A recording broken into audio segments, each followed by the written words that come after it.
Welcome back to Turning Hard Times to Good Times. I'm your host, Jay Taylor, and I'm really pleased to have with me once again Peter Tallman.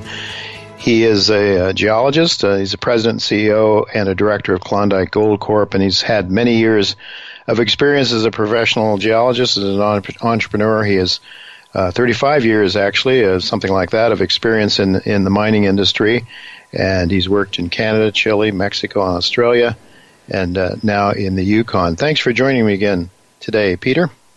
Thank you, Jay. Good to have you with me. I should mention that your stock trades in Toronto under the symbol KG. You can buy it down here in the States under the over-the-counter symbol here. It's KGF. That's the way I purchased my shares.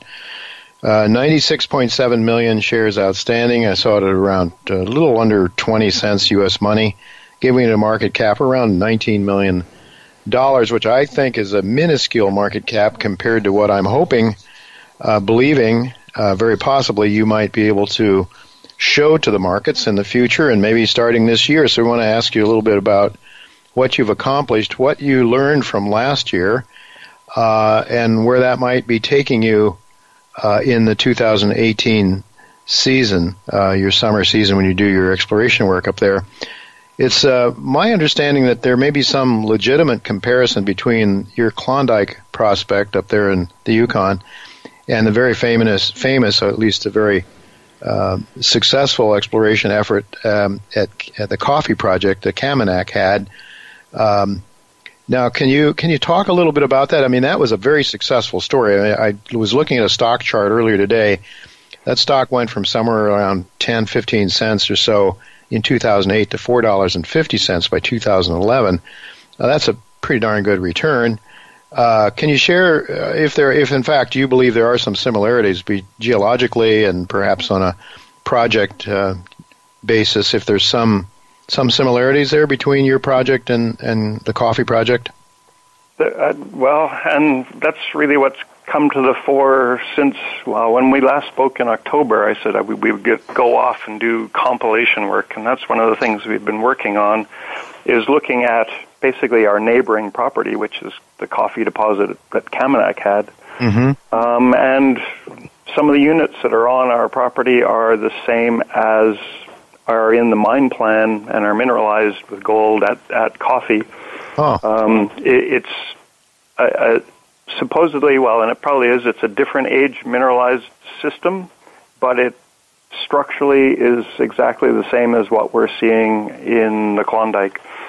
So appreciate that when we started this in the Klondike 3 or 4 years ago, that we identified a structural system or a system of faults that hadn't really been seen before. Now we know the geometry of them, at least the outline, and we're looking directly at that structural pattern that hosts all the gold at coffee, and it's the same pattern, and it has the same horsetails, and basically that same geometry. What we're lacking so far, we just realized this in the last week or so, is that we're missing what at the coffee deposit they call the link faults, and realized that all of our data that's been collected, and even historically over the last, since 1980, would have missed those types of structures because they're all our surveys are parallel to them. So one of the, just as in the granular detail, one of the targets that we're going to actually deliberately go out to explore for are some of these cross-cutting features that would never have been seen in the previous data. So anyway, there's lithology that we have, and we've done some thin section work and whole rock analysis, and yes, the same lithologies that we have on the Klondike are in the mine plan at coffee. Ours are mineralized, and so we have a really big target as well to go and explore this coming year for that. Yeah, you have a really big target, to say the least. Something like 55 kilometers. Too, but yeah. Yeah. Well, 55 kilometers in length. Sorry to cut you off. In comparison, the coffee project is smaller. We have a larger land package, and we have shown that these faults, whether they're linked or not, go the full distance of our district, so 55 kilometers in length, and we have multiple structures that we know are gold mineralized. And that's the priority this year, is to prove that both ends of the property are, in fact, mineralized with things that are economically interesting. So you're going to go after these cross sections, you say, that were not recognized before. I mean, where are you going to start focusing on a huge property? Because I'm looking at, as I look at this thing on the map, I'm thinking, good Lord, that's just such a large target. Where will you be focusing most on? Are you going to do something over the entire 55-kilometer length, or are you going to just focus mostly on one area? There's going to be big property, the entire property scale survey, so we want to take lots of soils, quite a bit of magnetics, and for the first time ever, have it mapped.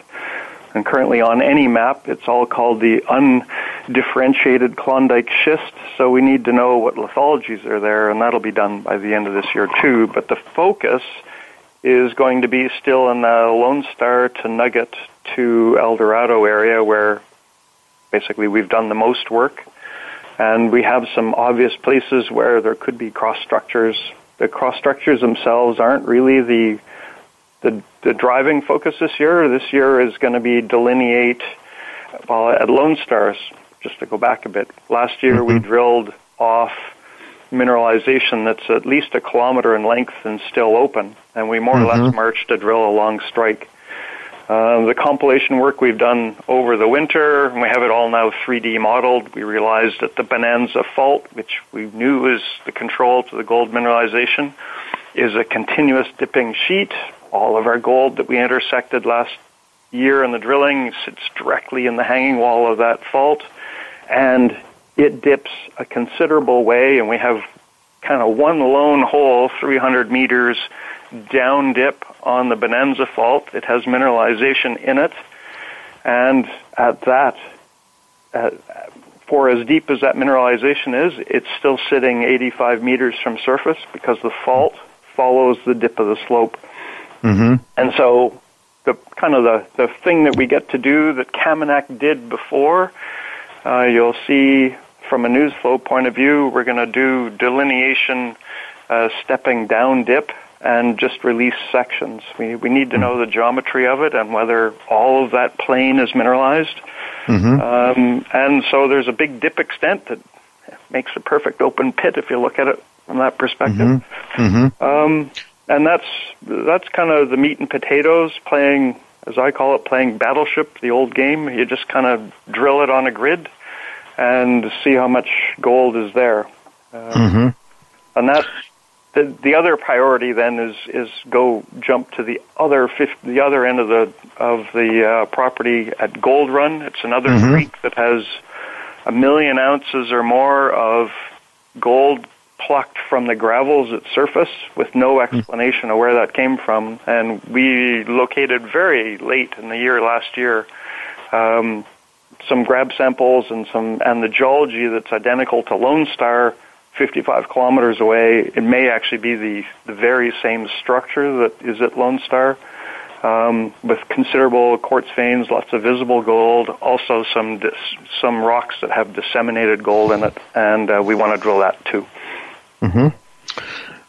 You mentioned that you've done some 3D work. You've got are there some 3D images that can be viewed on your website by any chance, Peter? Not yet. We just finished them. What's that? Coming. Oh, it's coming. Okay. Yeah. We should have them up in the next. Well, now that you've poked me, I'll get them up as quick as I can.